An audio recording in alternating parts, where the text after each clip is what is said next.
أعوذ بالله من الشيطان الرجيم بسم الله.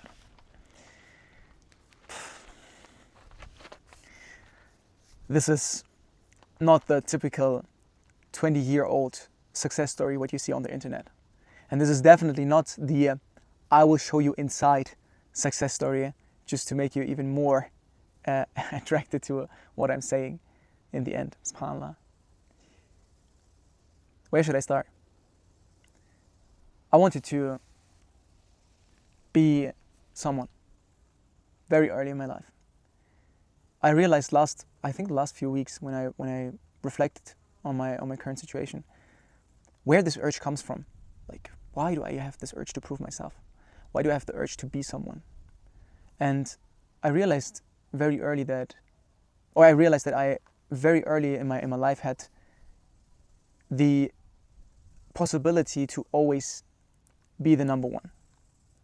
And I've got from my circumstances or from my surroundings in terms of family and friends, I've got the impression that the only thing what matters is that you succeed. There is no other measurement. So either you succeed or you fail. Either you are the first place or you aren't. So you probably know this. When you click on this video, you're in your mid-20s probably, and you feel lost right now. But let me tell you that you aren't really lost. Let me tell you what is actually happening with you. Because what you are facing right now is a blessing from Allah subhanahu wa ta'ala. But you cannot see this as a blessing. If you would know me in my early age, like in terms of like 15, 16, I really was someone which wanted to have the attention of everyone. And this was the case because, as I said, either you are someone or you are not someone. And I always thought, okay, when I cannot be the best, because I literally didn't have the capability to, for example, be the best swimmer, be the best football player, be the best judo fighter. So I tried a lot of different things. I thought, you know what? I can be the loudest. And then I tried to get the attention from everyone surrounding me. So I was the loudest in the class, had bad grades, did some stupid things, alhamdulillah, which lead one thing to another, that I came into a situation at the 8th grade, and I will never forget that, where the principal talked to me and my mother, and he said something very profound. He said, you have 4 years to go. If you do one thing, like till your graduation, if you do one thing and there's someone which is annoyed by you or is like you harm someone, with just one thing, you will get thrown out of the school. And that was a moment where I realized, wait a second, my system to be the loudest one is not working anymore. So what I then did is to ask myself, okay, how does this system work? Like, when I cannot be the loudest one, what is this thing what society wants me to be in order to succeed? I realized that the school system, I grew up in Germany, is very special, let's say it like that. And I realized that if you are, because the notes were 50-50, like 50% just like speaking and raising your hands and being active in the class, and the other 50% is writing, like your tests. And I realized, okay, I'm from nature, Allah subhanahu wa ta'ala blessed me to be a kind of like extrovert, even if I don't like labels, but I would definitely say, like, from the factual perspective, I'm someone who is just more communicative, let's say it like that. I thought, you know what, I can write like I think it is in America something like a D, something like C, like a C or D, and I can have like a 1 or A or B as with a communication, like raising my hand and being active in the class, and then I will have a good grade in the middle, like just to get the middle grade, but don't put a lot of effort into that, because this was how the system worked. And I, alhamdulillah, managed to get to the last grade, and then I had my final exams, and I failed them huge. So I had like a big gap between what I need to have from the points to graduate and where I actually was. So what I needed to do is to write really good grades. Like, I had 1 week and then I wrote the exams again, like, of course, different exams, but then I kind of like need to have very good grades to get the gap and get the points from the gap. And I remember that the principal told me, oh, there's a friend. that the principal told me, I've had a schedule like in my mind, talked to the teachers. They said, yeah, okay, we'll go Monday on this exam, Tuesday on this exam, Wednesday on this exam. And then I go into the principal's office. And this was the main principal. The other one was the like kind of director, but not the main principal. And I think it called principal. And is it called principal? Anyway, so like the main director of the school. I remember that he told me one very, very important question in my life. I would not try that. I would not try to write the exams. It is better if you give up. SubhanAllah. Imagine you're 18, and you have your schedule in your mind, and then you go into the principal's office, and he's literally telling you, you should give up. And there was something inside of me from the conditioning to always like wanting to be the best, that I just said to myself, no, I will try it. And alhamdulillah, just by the fadl of Allah, I've managed to succeed and to get the points for the grades, or for the exams to finish my grades, and then I alhamdulillah graduated. So anyways, then at the event where we get our notes back, and we had the event where the principal was also there and was announcing every one of us. I went to him outside and I told him one thing: do not ever tell a young kid that he should give up. And I didn't realize what this sentence did to me, but it was very, very important for the next few years of my career. And he said yes, but the next years he just continued to say this also with the other people. And he said this just, by the way, because he wanted his quote to be perfect, so he can say everyone who tried to do the exams or to get the exams, which was failing in the first attempt, they succeeded in the second attempt. So his quote would be like clean. SubhanAllah, like what a egoistic move. May Allah guide him. So, and one thing what I realized then is that if you want to go into if I wanted to go then into the next stage of my life, and this was working, like having a job, like having a full-time job, not a side hustle. And I realized, I remember that a friend of mine had a dropshipping business, and he was telling me just by the side, yeah, I'm making like 2K a month, 2K a day. And I was looking at him, I said, 2K a day? I know that my family kind of like, and like all the people I know basically are making 2K a month. How are you making with 2K a day? This makes no sense. And in my job, in my traineeship at Mercedes, I was making €3 a month, an hour. So I thought something is not adding up here. So what I realized is that the system is not how it was back in the time of our parents. So I went to talk to him. I let him teach me. And alhamdulillah, he showed me how the business is working, and I've managed to fail. To fail again and again, and the next door and the next door. And I failed and I failed and I failed.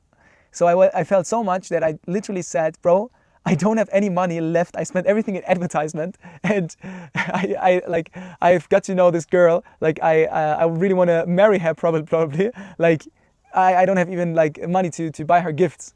So alhamdulillah, we managed to start, or he supported me to start the freelancing business. Starabo. Hi. Dauerdan. Where are you from? Austria, du kannst Deutsch sprechen. Auch ein Deutscher. Ja, ein Deutscher, aber ein richtiger Deutscher, kein Österreicher. Das gibt's ja nicht. Alles gut?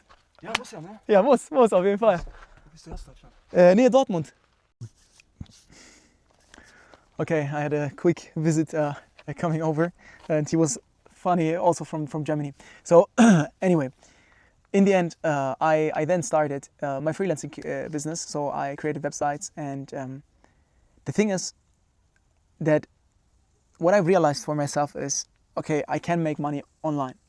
And nowadays you see like 10,000 people just like telling you how to make money online. You are just irritated. You don't know what to do. You don't know who to trust. You probably spent thousands of dollars into coaching, and maybe nothing worked, or maybe it worked out, but maybe something feels off.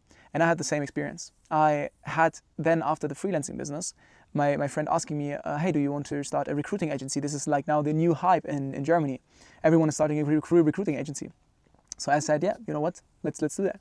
And then we started, and alhamdulillah, we've managed to get to a point where we made in the first month 6,000, and in the second month 9,000, or it was the other side around. So first month 9,000 and second month 6,000. And when I made that, and I came out of a period from my training ship where I literally made 600 to 800 euros a month, and now I'm making like 9K, or to split that between two, like 4.5K. I was thinking like, oh my God, I'm on top of the world. I didn't know much about taxes or anything else back then. But then I remember that we hustled 24/7. Like, you cannot imagine that. Like, we kind of like competed against each other.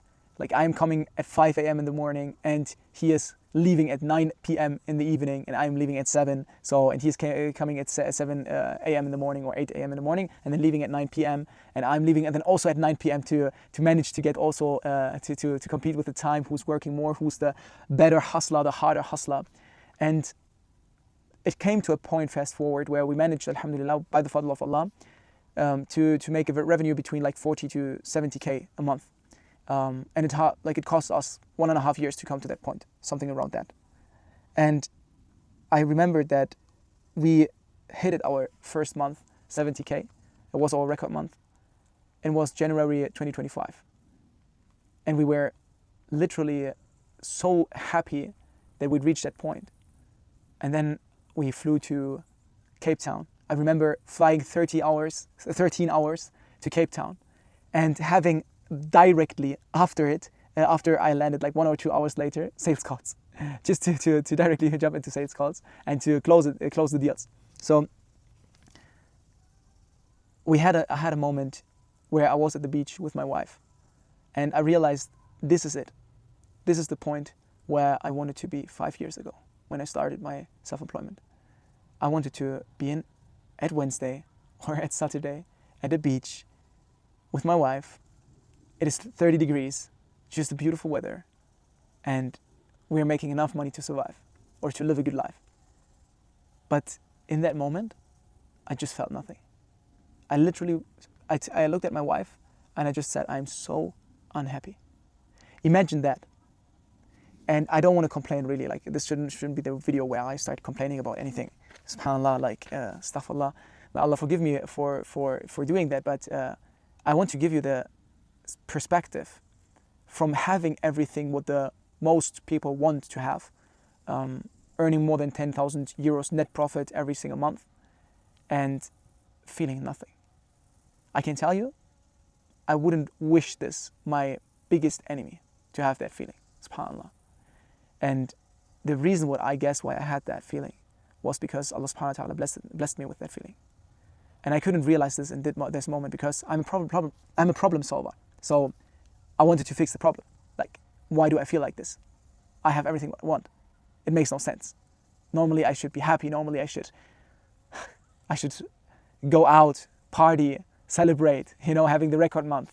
But I'm sitting here and being unsatisfied. SubhanAllah.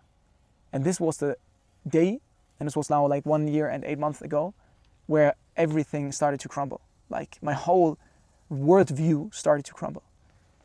I thought for myself, okay, if this is not the case, what is the real success? Because as I said in the beginning, like, I was conditioned to succeed in life, to be the one who succeeds. So what I tried to do is to succeed. And now I succeeded, and I had everything what the whole society tells me to chase, and I still feel miserable. Like, something's not adding up. And I remember asking my friend 1 year before that, like in mid-2024, I listened to that podcast, and it was like a motivational podcast. And this guy was saying, if your why doesn't make you cry, then that is not your why. I will never forget that sentence, because I asked myself, what is my why? And to be honest, I didn't have an answer. So I asked my friend. I asked him, bro, we're making this agency. We're making a good amount of revenue.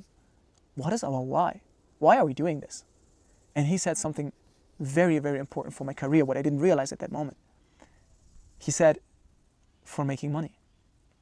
That we make money, that we then can live a life, or by the things and by the circumstances, what creates a good life. And something felt off. But I thought, okay, you know what? Like, he was like way further than me. Also mentally, like not maybe spiritually, but at least like mentally and business-wise, he was far ahead from me. So I took his advice and I said, yeah, if he says that, okay, this should be the reality, this should be the truth. Until I had that feeling. Because when I had that feeling, this perspective started to crumble. And maybe you feel the same thing. You've built something and you don't really enjoy doing it. Or you build something and you feel that you have more potential inside of you. Or you have the idea to start something, but you don't know what to do. And everyone is telling you to create like an AI agency, to create a service-based business, to create a consulting business. And a lot of those things are just feeling off for you. You don't really feel that. So you see everyone telling you what to do and giving you advice on where your path should be like and what you should be doing. But this is what I meant with in the beginning with, it is a blessing from Allah subhanahu wa ta'ala that you feel this loss.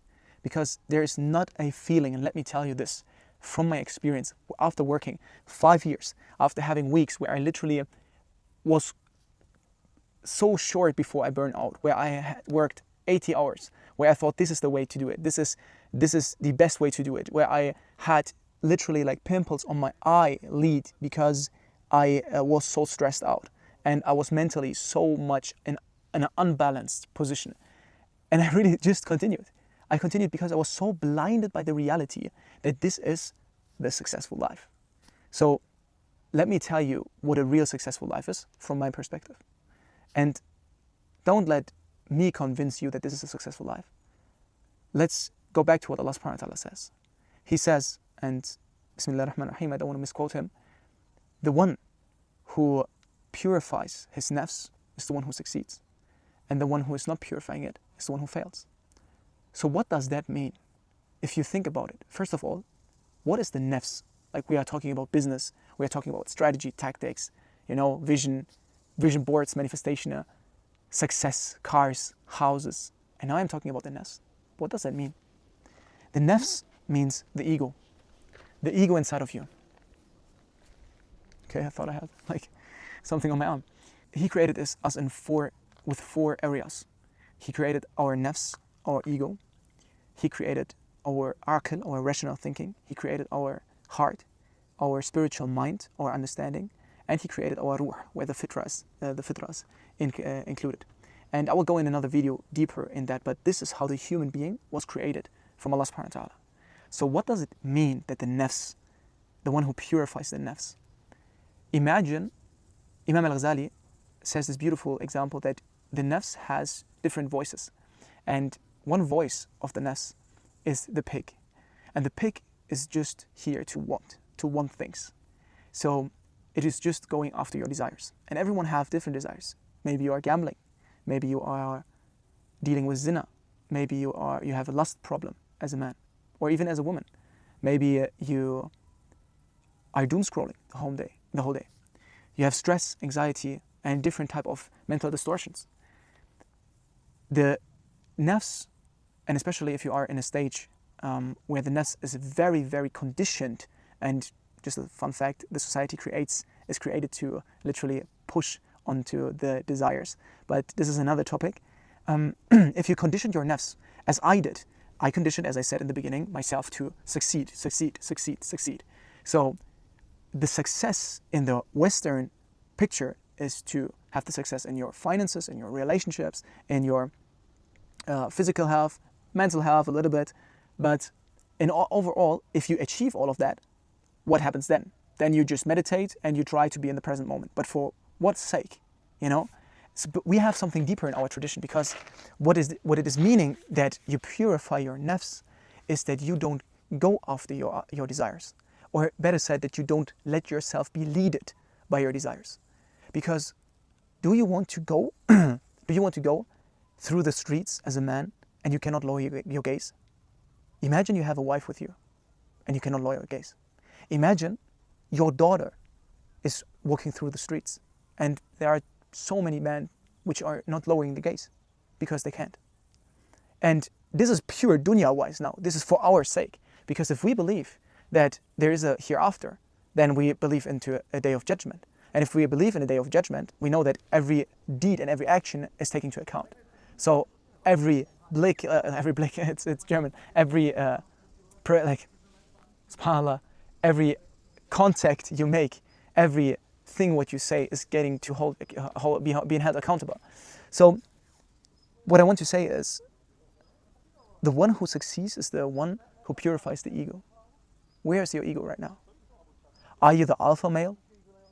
Are you thinking and walking with the chest up through the streets and thinking you are untouchable?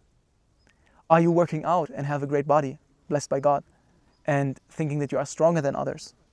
Are you looking sick, or are you looking like down onto people which are poor in terms of when they are begging you? Are you thinking that you are too good to help in the household?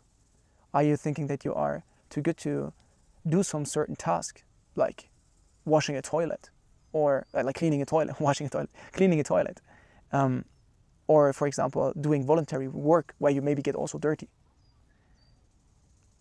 The problem with our society is that we, especially as a man, have no one which cares about us. And don't get me wrong, this is definitely not a victim position, but we don't have someone which guides us, really.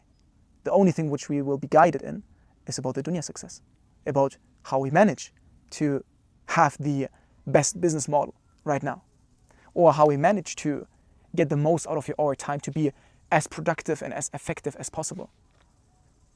But if you realize, no matter what you have right now, no matter which mental state you are in right now, if you feel lost, if you have the thought that you are alone by yourself, that no one is really understanding you, let me tell you that you are not alone. And besides that, you have a creator. When you learn about your deen and you learn about this nafs model, about how we as humans are created, and about Allah subhanahu wa ta'ala created us, you will learn with the help of Allah what is important for you.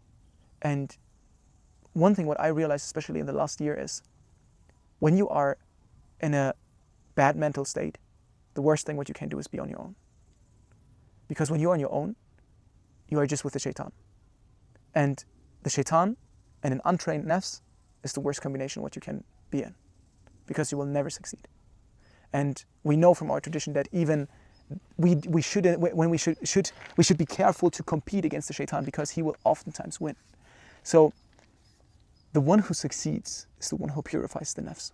I will go in another video into the depth on how to do that, but I really want to share with you that it is a blessing when you are in that situation right now, if you feel that way, although you cannot really understand it right now. Although you think like, bro, how could you make so much money and feel lost? Like, I'm making 2K a month right now, and if I would make 6K, I would travel the world. Then let me recite something from the Quran. Bismillah ar-Rahman ar-Rahim. Have they not traveled the world to see? It is not their eyes that are blind, or their ears that don't hear. It is truly their hearts which don't understand. SubhanAllah. And maybe I didn't recite it like 100% correctly, but the thing what Allah subhanahu wa ta'ala wants to tell us here is that we understand with our mind, understand with our hearts. And if our hearts are not guided, we don't have a clarity inside of us. So when you have the feeling that you don't know what you are doing, you think like, I'm 21, I have no clue what I should be doing. I am 25, 26, I made a traineeship, I made a study, I went to uni, and I still don't have a clue what I should be doing, what my purpose is here in life. Stop trying to be guided by yourself and by your nafs, and start being guided by Allah subhanahu wa ta'ala, because He is Al-Hadi. He's the guider. We just need to learn how we can start trusting Him, that He will guide us. So I think this is a beautiful point where I should stop this video. Inshallah ta'ala, this helped some of you to get a different perspective on a worldview, and to tell you that you are not lost, although you feel maybe like that. And now I'm going to create a video, inshallah, directly after it, about how tawakkul, trust in Allah, is really be built, and how you can really truly trust in Him. Assalamu alaikum wa rahmatullahi wa barakatuh.